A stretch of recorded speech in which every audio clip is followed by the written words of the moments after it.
नमस्कार। उनकी कलम मेरी आवाज़ में आप सभी का स्वागत है।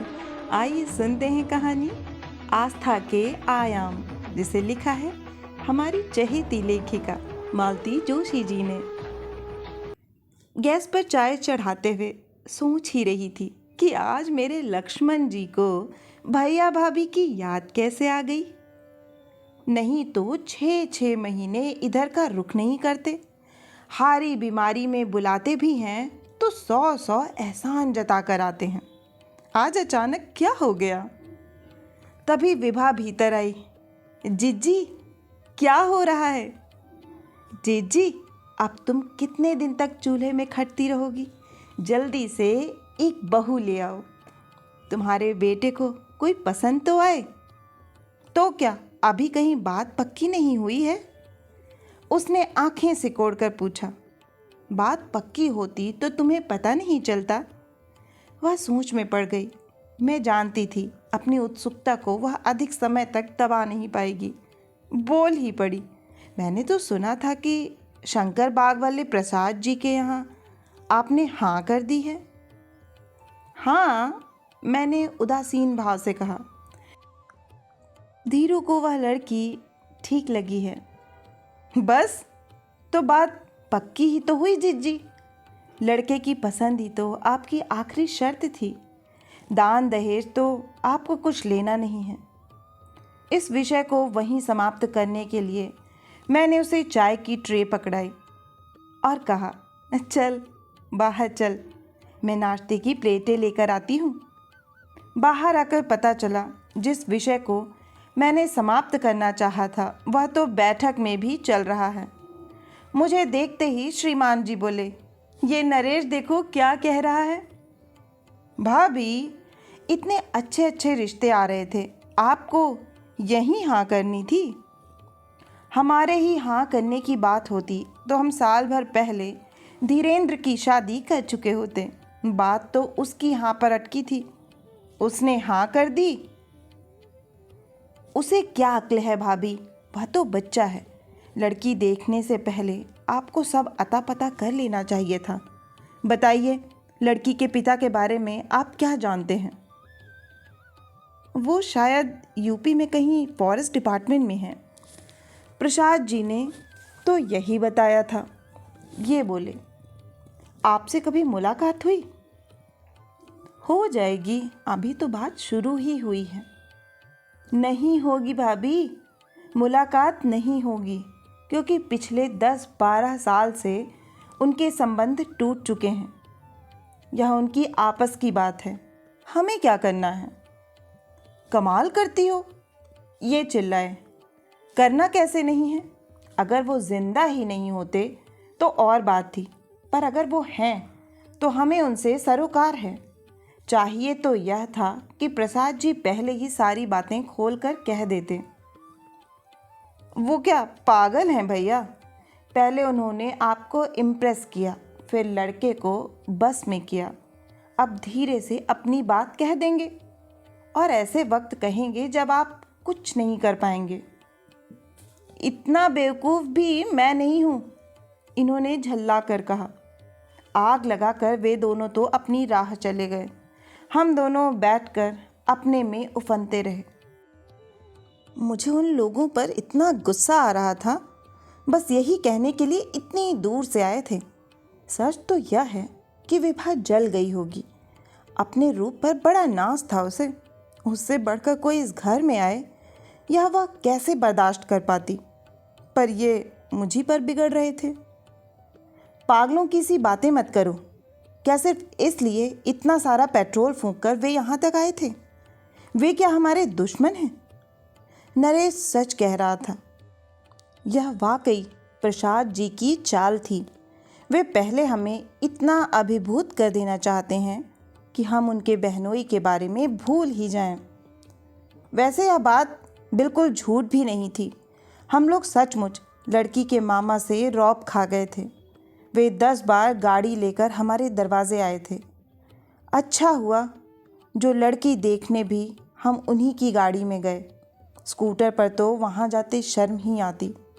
उनका बंगला और उनकी शान और शौकत देखकर एक हीन बोझ सा जागा था, पर मन को यही तसल्ली दी थी कि लड़की उनकी अपनी बेटी नहीं, भांजी है, और उसकी माँ भी कॉलेज की लेक्चरर भर हैं। उसके पिता की बात तो उस समय मन में आई ही नहीं। लड़की को देखने के बाद तो मन के सारे विकल्प घुल गए। डॉक्टर लड़की की चाह में आधे रिश्ते तो वैसे ही निरस्त हो जाते थे, जो बचते थे उनमें मनचाही लड़की मिलना बहुत मुश्किल हो रहा था। पर कौमुदी को देखा तो हम भी ठगे से रह गए। धीरेंद्र अगर मोहित ना होता तो आश्चर्य था। मैंने तो सपने बुनना भी शुरू कर दिया था, पर नरेश और विभा आकर सब गुड़ गोबर कर गए। वैसे तो शायद ये इस बात को इतना तूल ना भी देते, पर उन्हें शिकायत थी तो यही कि उनके साथ धोखा हुआ है। जैसा कि मुझे डर था, धीरू तो सारी बात सुनते ही उबल पड़ा। मम्मी, हमें शादी लड़की से करनी है, ना कि उसके बाप से। आप लोग तो बात का बतंगड़ बना देते हैं। देखो बेटा, शादी में तो सब कुछ देखा जाता है, माँ बाप, भाई बहन, यहाँ तक कि ननिहाल तक की खोज खबर ली जाती है। और तुम्हारे चाचा कह रहे थे, वे होते कौन हैं बीच में बोलने वाले? वे तुम्हारे सगे चाचा हैं।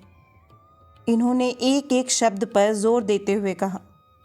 ठीक है, पर पापा, क्या आज तक चाचा जी ने तलाक का नाम नहीं सुना था?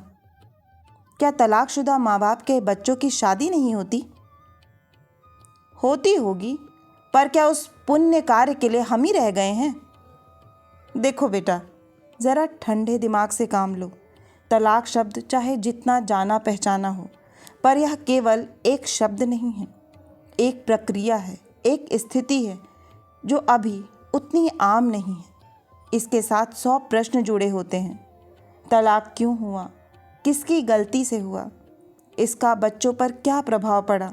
उनका मानसिक संतुलन कैसा रहा? आर्थिक स्थिति पर क्या दबाव पड़ा? कल को शादी के मंडप में पिता नहीं होंगे तो ये सारी बातें उठेंगी। लोग तरह तरह के सवाल करेंगे। हम तो किसी तरह निपट भी लेंगे, पर तुम दोस्तों के सामने आंख नहीं उठा पाओगे। शादी व्यक्तिगत होते हुए भी एक सामाजिक घटना है बेटे। इसमें तुम ना समाज को नज़रअंदाज कर सकते हो, ना परिवार को। पापा के लंबे चौड़े भाषण से धीरू सहम गया। बड़े ही दयनीय स्वर में उसने पूछा, तो इसका मतलब है इतनी सी बात के लिए आप यह रिश्ता नकार देंगे? यह इतनी सी बात नहीं है बेटे। बेचारा लड़का, उसका मुंह इतना सा निकल आया था, तभी मेरे दिमाग में बिजली सी कौंधी।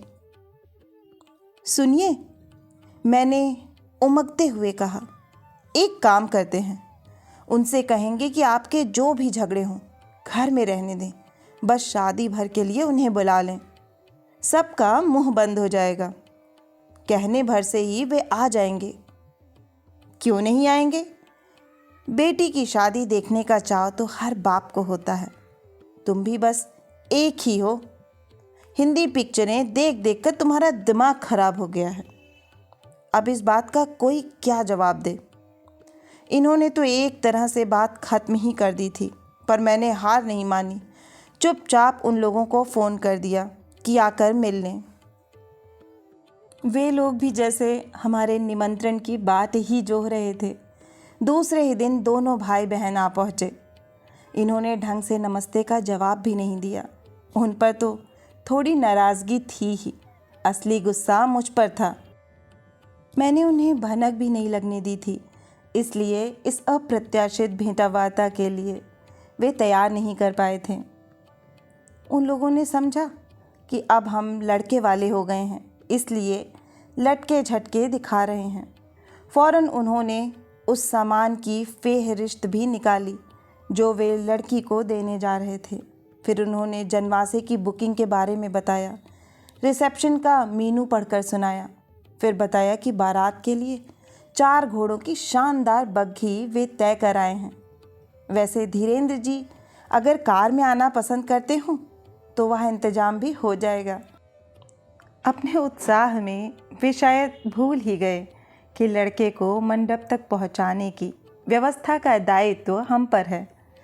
उन्हें तो यह बात भी बड़ी देर में समझ में आई कि इतनी देर से हमने उनकी एक बात का भी जवाब नहीं दिया था। वे लोग थोड़ा सहम गए। फिर कौमुदी की माँ धीरे से बोली, यह तो खैर मैंने अपनी बुद्धि के अनुसार एक रफ़ एस्टीमेट बनाया है। वैसे आपकी जो भी मर्ज़ी हो बता दें। एक ही लड़की है मेरी, उसी के लिए कमा रही हूँ। आप कहकर तो देखिए, आपकी कोई बात खाली नहीं जाएगी। इतनी देर बाद इन्होंने मुंह खोला। बोले, अब आपसे क्या कहें। कौमुदी के पापा अगर बातचीत करने आते तो कुछ कहते भी। वे दोनों एकदम सकपका गए। फिर मामा जी बड़ी गंभीर मुद्रा बनाकर बोले, हमने शायद आपको बताया नहीं, सुमन और Kumar they are legally separated, lock back. तो क्या बेटी की शादी में भी नहीं आएंगे? सवाल ही पैदा नहीं होता। तो फिर कन्यादान कौन करेगा? भैया करेंगे। कौमुदी की माँ तपाक से बोली, आज तक उन्होंने ही तो सब कुछ किया है। कन्यादान का अधिकार भी उन्हीं का है। कुछ पल शांति रही। मैंने उनकी ओर देखा। वहाँ अस्वीकृति साफ झलक रही थी। फिर मैंने कमान संभाली। देखो बहन, जैसे आपकी एक लड़की है, मेरा भी एक ही लड़का है। लड़कियों की शादी से फारिग हो चुकी हूँ। अब घर में जो कुछ है इसी का है। इसलिए आप अपनी लड़की को अपनी मर्ज़ी से जो कुछ देना चाहते दे दें। हमें किसी चीज़ की ज़रूरत नहीं है। हमारी बस एक ही इच्छा है कि इसे चाहे हमारी मांग कह लीजिए या शर्त। हम यह चाहते हैं कि लड़की के पिता शादी में ज़रूर आएं, नाते रिश्तेदारों को उंगली उठाने का मौका ना मिले। यह आपकी बेटी के हक़ में भी अच्छा होगा। घर की बात घर में ही रह जाएगी। वे कुछ कहने को हुई तो मामा जी ने उन्हें रोक दिया और बोले, बस इतनी सी बात है ना, हम लोग ज़रूर कोशिश करेंगे, आप इत्मीनान रखिए। यह आश्वासन उन्होंने इतनी फुर्ती से दिया कि उसकी विश्वसनीयता ही समाप्त हो गई। ये एकदम चौकन्ने हो उठे और कहा, बल्कि मैं तो सोचता हूँ आप सगाई में ही बुलवा लें तो अच्छा रहेगा। शादी में तो बस भागम भाग मची रहती है, परिचय नहीं हो पाता, फॉर्मेलिटी होती है। इस बार भी उन्होंने कहा, जी हम कोशिश करेंगे, पर उत्तर में वह तत्परता नहीं थी। इस भेंट वार्ता में सुपुत्र को अवगत कराना मैंने जरूरी नहीं समझा, सो इसे गुप्त ही रखा। रसोई से फुर्सत होकर ज़रा लेटी ही थी कि दरवाजे की घंटी बजी। हे भगवान, कहीं पड़ोस के गुप्ताइन ना हो। उन्हें तो समय असमय का ध्यान ही नहीं रहता। धीरू खाना खाने आता है तो उन्हें देखकर ही उसकी भूख गायब हो जाती है। दरवाज़ा खोला तो चकित रह गईं। एक क्षण भर तो पहचान ही नहीं पाई। इससे पहले एक दो बार जब भी उसे देखा, साड़ी में दबी ढकी ही देखा। सलवार सूट और खुले बालों में वह एकदम अलग ही लग रही थी। आओ, मैंने उसे भीतर लेते हुए कहा। कॉलेज से आ रही हो? जी नहीं, हॉस्पिटल से। मेरी इंटर्नशिप चल रही है ना। अरे हाँ, मैं तो भूल ही गई थी। सच तो यह था कि अंदाज़ा लगा रही थी कि वह अचानक क्यों आई है। ईमानदारी की बात तो यह है कि उसका इस तरह से आना अच्छा भी नहीं लगा। शायद धीरू ने बुलवाया हो, पर बुलाने से पहले मुझसे पूछना तो था। बता ही देता तो ज़रा घर ठीक ठाक करके रखती, खुद भी ज़रा ढंग की साड़ी पहन लेती। यह लड़की भी तो ऐसी सिलबिली सी चली आई है। कुछ समझ में नहीं आया तो मैंने क्लिनिक में फ़ोन लगा दिया। धीरू, कौमुदी आई है। क्या? उसके स्वर में आश्चर्य था। तू घर आ रहा है ना? Don't worry mom, just coming. उसने मेरे स्वर की व्यग्रता को पकड़ लिया। समझ गया होगा कि मम्मी के हाथ पांव फूल गए होंगे। फ़ोन रखकर मैं पानी लेने चली गई। पानी देने के बाद पूछा, चाय पियोगी? नहीं आंटी, अब घर जाकर खाना ही खाऊंगी। तो यहीं खा लो ना, सब तैयार है, बस खाने वालों का ही इंतज़ार है। आज रहने दें, आज माँ घर पर है, इंतज़ार करेंगी। माँ ऑफिस नहीं गई? मैंने पूछा। उसने जवाब नहीं दिया, बस खिड़की के बाहर देखती रही। धीरू बस अभी आता ही होगा, मैंने कहा और उठकर दरवाज़ा खोल दिया, जैसे वह आ ही गया हो। दरअसल मैं अपना असमंजस छुपाने का प्रयास कर रही थी। आप बैठिए आंटी, उसने कहा तो मुझे आकर बैठना ही पड़ा। शरबत लोगी? आप परेशान ना हो, मैं कुछ नहीं लूँगी, बस आपके 5 मिनट लूँगी। आपने नाहक धीरेन्द्र जी को फ़ोन किया। मैं दरअसल आप ही से मिलने आई थी। मुझसे? हाँ, और माँ से छिपकर आई हूँ। आपकी शर्त के बारे में सुना था। वर पक्ष तो अपनी शर्तें मनवा ही लेता है। आपकी शर्त भी मान ली गई है। कल ही मामा रिजर्वेशन करा आए हैं। आज रात को माँ उनके साथ गोरखपुर जा रही हैं। माँ के मन में क्या है यह मैं नहीं जानती, पर मामा का कहना है कि इतनी सी बात के लिए इतना अच्छा रिश्ता छोड़ देना ठीक नहीं है।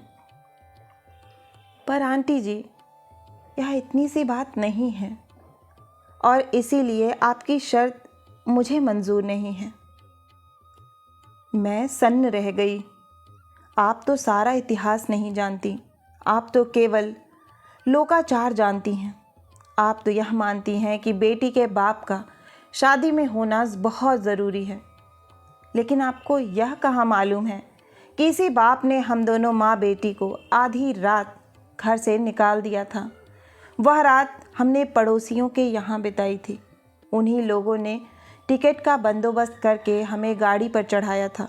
नशे में धुत पिता की वही तस्वीर मेरी स्मृति में है और उस तस्वीर में मेरी रत्ती भर भी आस्था नहीं है।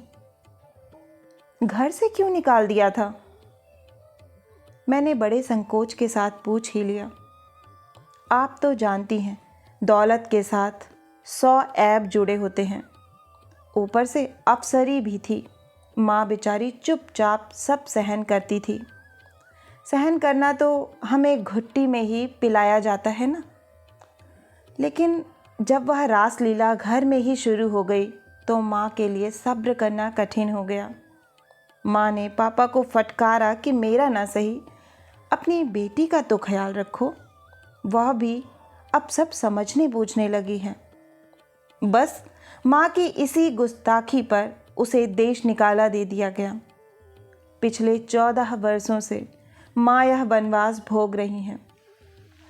अच्छे बुरे सभी तरह के दिन हमने काटे, पर माँ ने पापा के आगे कभी हाथ नहीं फैलाया और ना उन्होंने कभी हमारी खोज खबर ली।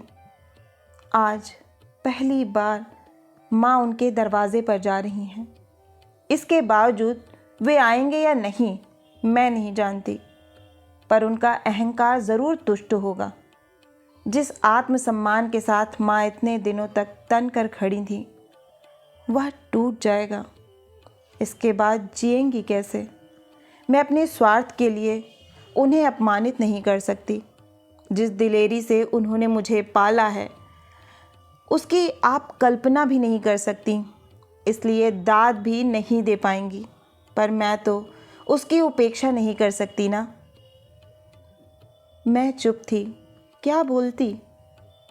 अच्छा आंटी, वह उठ खड़ी हुई। बस यही कहने आई थी कि अगर माँ मेरे अभिभावक के रूप में आपको ग्राह्य नहीं है तो मुझे भी यह रिश्ता मंजूर नहीं है। शादी को लेकर वैसे भी मन में कोई सुंदर कल्पना नहीं है, पर इस कीमत में तो वह बहुत ही महंगी है। उसके साथ मैं भी दरवाजे की ओर मुड़ी तो देखा वहाँ पता नहीं कब से धीरू खड़ा है। कौमुदी ने उसकी तरफ देखा भी नहीं और दनादन सीढ़ियाँ उतर गई। वह ठगा सा, अभिभूत सा उसे देखता रह गया। धीरू, मैंने हौले से उसका कंधा छूकर कहा, सोच लो बेटे, इतना तेज़ तुम सह सकोगे? इतना दर्द तुम झेल लोगे? कह नहीं सकता मम्मा, वह गंभीर स्वर में बोला। बस इतना जानता हूँ कि एक गैर जिम्मेदार आदमी की गलतियों की सज़ा इस स्वाभिमानी लड़की को भुगतनी पड़े तो अपने आप को कभी माफ़ नहीं कर पाऊँगा। आशा है कि यह हृदय स्पर्शी कहानी आपको बहुत ही पसंद आई होगी। अगर पसंद आई है तो मुझे प्रोत्साहित करने के लिए एक लाइक करें, अपनों के साथ शेयर करें, नीचे कमेंट बॉक्स में कमेंट करके बताएं कि आपको कहानी कैसी लगी। और अगर आप इस चैनल पर नए हैं और इससे जुड़ना चाहते हैं तो इसे सब्सक्राइब करना ना भूलें। फिर मिलती हूँ एक नई कहानी या कविता के साथ। तब तक के लिए आप सभी का कहानी सुनने के लिए बहुत बहुत धन्यवाद।